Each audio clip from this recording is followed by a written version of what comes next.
মেয়াদোত্তীর্ণ হওয়ার পরেও ব্যবহৃত হচ্ছে লালমনিরহাটের প্রাচীন তিস্তা রেল সেতু। ৮ জেলার মানুষ প্রতিদিনই জীবনের ঝুঁকি নিয়ে পার হচ্ছে এই সেতু দিয়ে। দীর্ঘদিনে পচে গেছে কাঠের স্লিপার, কোথাও নেই ক্লিপ ও বল্টু। ঝুঁকিপূর্ণ এই সেতু দিয়েই প্রতিদিনই চলছে 18টি যাত্রীবাহী ট্রেন। নতুন ব্রডগেজ সেতু নির্মাণ প্রকল্পের উদ্যোগ নেওয়া হলেও অদৃশ্য কারণে ফাইলবন্দী হয়ে আছে প্রকল্পটি। লালমনিরহাট প্রতিনিধি তন্ময় আহমেদ নয়নের পাঠানো তথ্যচিত্রে বিস্তারিত জানাচ্ছেন সাকিব আল হাসান। 1834 সালে 2110 ফুট দীর্ঘ এই সেতু নির্মাণ করে নর্দার্ন বেঙ্গল স্টেট রেলওয়ে। নির্মাণের পর সেতুর মেয়াদ ধরা হয়েছিল 100 বছর। 2025 সালে এসে এই সেতুর বয়স দাঁড়িয়েছে 191 বছর।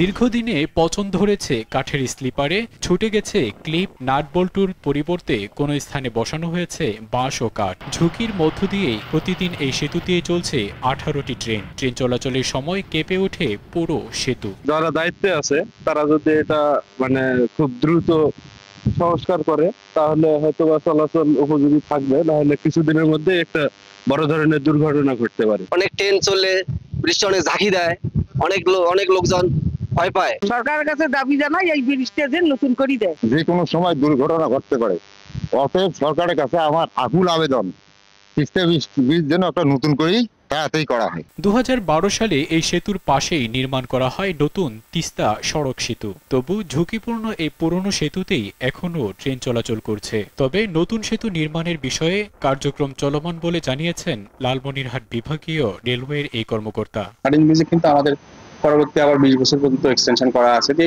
ঝুঁকিমুক্ত হবে। আমাদের এখানেও এরকম ঝুঁকিপূর্ণ বলা যাবে না, তবে আমাদের প্যারালি কাজ চলমান রয়েছে।